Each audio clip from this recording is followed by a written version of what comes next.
Hello and welcome to the Lloiden Garza Podcast. I'm your host, Lloiden Garza. Thank you for tuning in to our 9th episode. In our last episode, we touched on the seasons of forgiveness, reconciliation, and trust. Thank you for those that tuned in, and thank you for those that have given me feedback and reached out. I think that that's a very important distinction to be able to make when it comes to those different seasons of the past, the present, and the future. What I'd like to talk with you a little bit more today is more on continuing the seasons, but really on time. Many of you have heard the saying that time heals all wounds. And although there is truth to time being an essential element to healing, time does not heal all wounds. So I want to dive a little deeper into that today and talk about really the essential elements or essential ingredients to that healing process. Time is important, but one is truth, one is care, and then one is, of course, the time. And I want to go into how that looks on a maybe physical level, because it's a lot easier to look at the healing process on a physical level because that's something that we can see and identify. So truth, when we're looking at truth, it's very similar to a diagnosis. I want to be able to kind of relate that. A truth is similar to a diagnosis or finding out what's going on with you. The care or the treatment plan is, the care, the nurturing, the grace, the compassion element, that season. And then, of course, the time factor is the patience, and that it's a process. Healing is a process. And so I want to go over that with you a little bit more today, because I think that that's going to help bring clarity to some of those areas. The truth portion I want to talk about on the physical level is the diagnosis portion. If you've ever went to a doctor, as regards to an injury or that you're feeling or that you're having, or actually a complaint that you're having, I've seen this often where, you're hurting from a back pain. And so you actually go see the doctor, and after a thorough investigation into what's going on and through a thorough examination, they determine that your back pain is actually been caused by an old injury, a past trauma. And how that back pain looks like based on the examination, that actually started from your left leg that was injured, and that you just continued and never got it treated, that eventually it affected your right leg, it affected your hips, and now it's affecting your back. So there are so many things, and in that process of the diagnosis and that process, that the revelation, they could point out and actually see that how an old injury left untreated can affect you. So when you think about that, time happened, but time did not heal that left leg. You just adapted, so time does not heal all wounds. I mean, there's actual lots of cases out there that will show you that when you have an infection in your body, or infection on your tooth, that left untreated, that infection can affect other body parts. And now what that can do is actually cause chaos and havoc into your body. So again, time does not heal those wounds. Those wounds can infect other parts, so it actually can get worse. So it's really important to be clear that time does not heal all wounds, and it does not apply to everything. So in that, I want to look to see, as far as in how that can look like. We talked on the physical level, just touch on that briefly. But how about on the emotional level? There are so many times that when you can see someone hurting, you can see someone bleeding, you can see someone limping, you can see someone in a wheelchair, you can see someone that has the cast on, you see that they've been hurt. But on an emotional, mental level, what does that look like, of that person on the other end? There's so many things out there that are showing us, as far as in how these emotional or mental injuries are viewed on a biological level. There's actually brain science out there that actually shows that like rejection, a certain type of pain, emotional pain that registers the same way in your brain and lights up. When they're actually looking at, they're looking at imagery and they're actually seeing how things light up, like you getting hit by the hammer lights up the same region of the brain where someone feels rejected. And so it's interesting that in that part of our brain that it's being registered the same way. And so although you can't see that how rejection looks like in a physical level, it's definitely affecting different parts to your body and what's going on in the present. So I think it's really important to mention that offenses and injustices, how that can show up in different things. So some of the symptoms I want to share with you that I've seen when we're talking about the truth or the diagnosis, right? We talked about, for a doctor, when they examine you, they go through certain types of examinations and they have their list that they go through to make sure that they do a thorough investigation of what's going on. Now, some of the symptoms that I do want to share with you that, I've seen from an injury, an emotional injury that occurs are, you see people suppressing their feelings.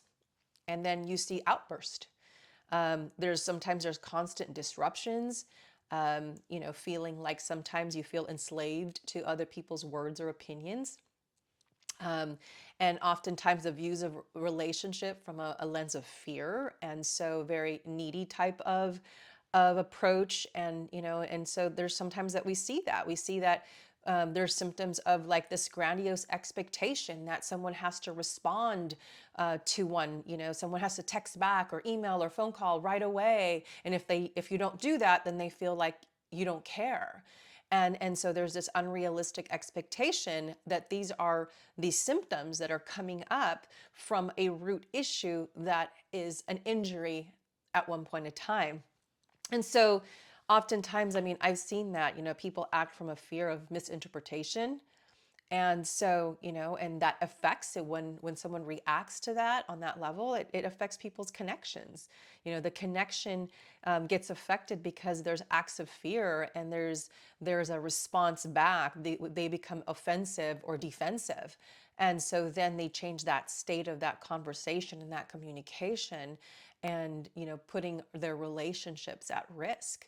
And really, ultimately, they put themselves at risk because then they receive more of what they don't want because they want connection, but yet the action behind it. So I'm just talking about some of the symptoms that are coming up. So if this is applicable to you, it's important to make note of that and to actually see, we're going to talk about that a little bit more as far as in, the care portion. But on the truth portion, it's really important to identify, and this is a very theme of my message because this is a lot of the work that I believe we have to do is to identify the root issue. And so, another symptom is sometimes you see people that are emotionally distant or unavailable. Some have fears of getting close to others. Rejection is a very big symptom that is out there from emotional injury. And so these are, some of the symptoms of past unresolved trauma. And over time, there becomes layers of trauma that has occurred that it's so hard to even identify which one, how, whatsoever. And so it's important that to recognize that these layers can exist and it's important to still address them. Just because there's so many doesn't mean that you're going to continue to avoid them. And so, when people talk about, hey, it's the past is the past, most of the time that the issues that we're actually dealing with today on a physical level, biological, emotional, mental level, most of those issues are from the past. They didn't just show up today. Maybe the intensity of the symptom has been a lot higher now, but they're not just from today. And so very important to recognize that most of the time it can be from the past. And many people believe that the past is over and done. And truth is in one sense, yes, that's true. The past is over and done. We can't go back to last year or 2 years ago, but that situation is still showing up today. So it's really not the past. It's from the past, but it's still here in reality, influencing the way we behave, the way we lean in, the way we communicate, the way we attach and detach to our relationships, and also even for ourselves, of how we value ourselves and how we look at our own relationship with ourselves, our parts, and how we honor ourselves. So all those things influence us. And so that's why, for me, I think it's a very important subject to be able to address that. And part of that honesty, or the truth, is really that honesty component. And the honesty component is being able to explore the possible reasons. Exploring, part of the exploration, is exploring your development years. I think injury to your development, by a caretaker, especially by your circle of influence, that is very important, and being able to look in that, because sometimes the question is like, okay, I do want to look, but where should I look? And so where I would suggest you start is, what behavior are you having difficulty with? What issue is there's a constant pattern? What's the loudest voice screaming at you inside? What's that part that continually shows up? And sometimes that's the trailhead. That's the trailhead to explore, because it's constant. It's already there. It's already, looking for your attention, wanting the healing, needing the healing. So stop ignoring it, because as you can see, ignoring it doesn't make it go away, and it actually makes it worse. So again, ignoring time does not mean it's going to heal. So that's part of the exploration process. Part of the truth is acknowledging and accepting whatever has happened has happened. And in that process, it's not being just, accepting. It's like part of that diagnosis, right? It's like, what's going on, because if you don't diagnose, I think about this, you go to a medical doctor, and if they just give you medicine to medicine and medicine, but they don't diagnose the issue, they're actually making it worse. Because then you're coming back and you're like, okay, I have to get new antibiotics, new antibiotics, new antibiotics. And you made your condition worse. So we were not here just to do a temporary fix, although there are moments that you need to do something while you're on that journey. But I think it's important to face the truth, with honesty. And so, part of that, like I mentioned to you, is really how important it is for the truth. The other element of healing is the care. The care, how does that look like? It's like that treatment plan, the care of the treatment plan of what you need to do from the doctor's office. What do they say? This is the protocol for treatment, and if you got injured, if you're one of your, maybe a leg or foot, then they have therapy for that, to treat that. So there's a treatment plan when it comes, and you're looking at that aspect. But when you're looking at the emotional part to it, it's that, exploring, looking, seeing how that has affected you. An example would be, if you found yourself, constantly having an outburst, or finding yourself feeling bitter all the time, or just withdrawn, the question is, what happened, right? Like, what thought that came to mind?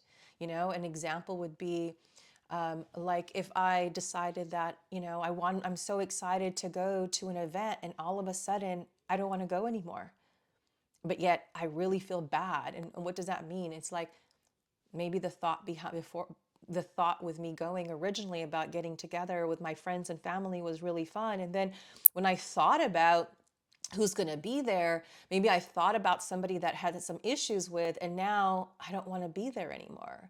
And now that just changed the whole scene. And now I just am looking at that as a bad situation, a bad environment, or whatsoever. And really being able to explore that. And is it, maybe I shouldn't be there, or Is there other reasons that are influencing that behavior or that decision?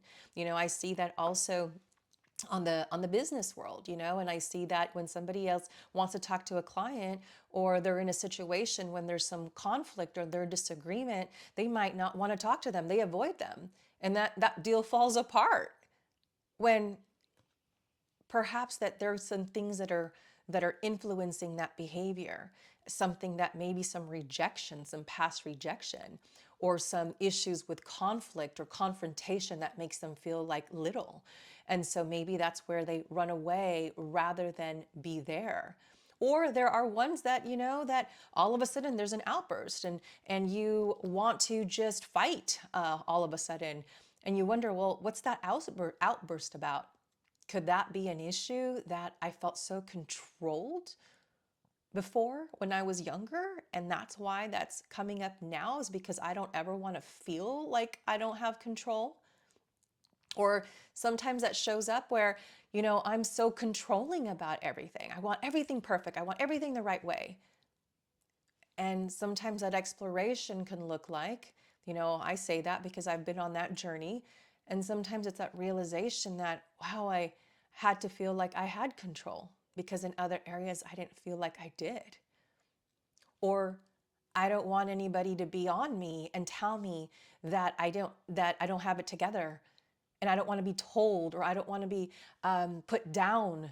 And so trying to make sure everything is perfect so no one can fault me for anything, because maybe I've been around fault-finding people so long. But I'm just sharing with you about that process of being able to give care. And in that care is the care, the understanding, the nurturing, and knowing that, okay, yes, okay, this happened, and why? Why did I respond that way? Most of the time we respond, even though that's not the most effective way of response, is usually from a place of survival. And so trying to survive, but the truth is that survival sometimes is by yourself, where in relationship, it's more than one person. And, for me, I think that we heal and we grow in relationship, in community, and learning how to do that, and having the grace and the compassion, and is very important ingredients, are very essential into that process of healing. So care, right? Care, nurture, take care of yourself, right? Self-love, loving yourself, being kind. That's a big one. Being kind to ourselves. Instead of constantly blaming yourself, because we've had this echo in many years of our families maybe, or people around our lives that have always blamed us, that, some are very motivated of guilt. Sometimes it's actually even just quieting that down and really facing that and looking at that situation. Maybe times are very different, but yet the same messages, the same thoughts, the same voices still appear and are still there. So that's part of the care, is really facing things with truth, but with compassion. If there was things that you acted before, maybe it was because of that survival. Now it's like trying to heal from that and not be so critical, so critical upon yourself. It's like when you're critical to yourself, I know that it's also easy to criticize others. And that's a symptom. If you're always seeing the fault of someone, you're always seeing and criticizing someone, then most likely you're doing it to yourself, and even worse. I remember that, I want to share with you a quick story about what I had learned to identify with myself, and I've been working on for many, many years. But I still remember when I was a kid, I was in the living room with my uncle and my aunt and my grandmother, and we were watching like this Miss Universe, where they had, this Miss Universe was like, they had all these beautiful women, very talented women. And as I'm watching them, I remember that my aunt and my grandma pointed out how this one lady was walking, and look at her legs. Like, she's like not even walking straight, and she's, it's like a way that she walked. And so why I say that was because out of all these things that this beautiful people had, the first thing that they were able to catch is her defect, her issue, something wrong. And that helped train my mind and helped, and helped condition the way I look at things. And so when I seen myself, the first things I got to see was the things that were wrong with me. When I looked around, I was conditioned that I got to see the things that were wrong versus all the things that were beautiful, versus going outside and seeing all the beauty. So same thing, looking in the mirror and seeing all the good things to me and working on that. I've been working on that for many years, but it started with the knowledge that that is what's going on and that's where I got it from. And I will share with you that it has improved my life significantly, but it's not an overnight process. And so I lead to the very important part, time, right? So we talked about the truth, which is really like the diagnosis, the acknowledgement, the acceptance. Touched a little bit about the care, like the treatment plan, how to treat yourself better, giving yourself that nurture. And then the time, like time is so important because, healing is not just an overnight process. It is a process. And so there's a process of healing, of allowing our bodies to, to heal, allowing our hearts to heal, allowing time that now that we've cleaned, acknowledged the wound, we've cleaned the wound, we've given it treatment, now we give it time because time is an important element for the healing and giving ourselves the patience, patience as far as into to have that. And so not expecting an automatic change, but incorporating those skills, incorporating those parts to us. But then also what's important is to even recognize, right? Recognizing the progress that you've made, recognizing which stage you are on that journey. And I think that's really important, is to recognize the things that you are doing and have continued to do and the progress that you've made. So celebrate the progresses. I think that's also very important, was when we celebrate our progress in that. And so, I really wanted just to really touch on those things as far as in the time element of healing. There's so much misconception about that. Time just heals all wounds. And so time does not heal all wounds. It's a very proactive process. And, truth, care, and time are important ingredients for the truth. And so I think it's important to recognize that, and I think about, there's this saying I've heard, which I thought that was so true and important. It says, our goal, human goal, is from womb to tomb, is to be known and understood. When someone gets to know that we are understood, that is a beautiful feeling. And that starts with truth. But truth by itself, isn't, truth is important, but truth by itself, truth with harshness, does not give love and growth. But truth with kindness towards yourself, with grace, with compassion, with love, that is a space for healing. So I hope that you find this episode to be helpful, this message itself. I really encourage you to explore and continue to build the building blocks of healing. And I want to thank you for listening in, and I hope that you join us next week for more heart-centered messages.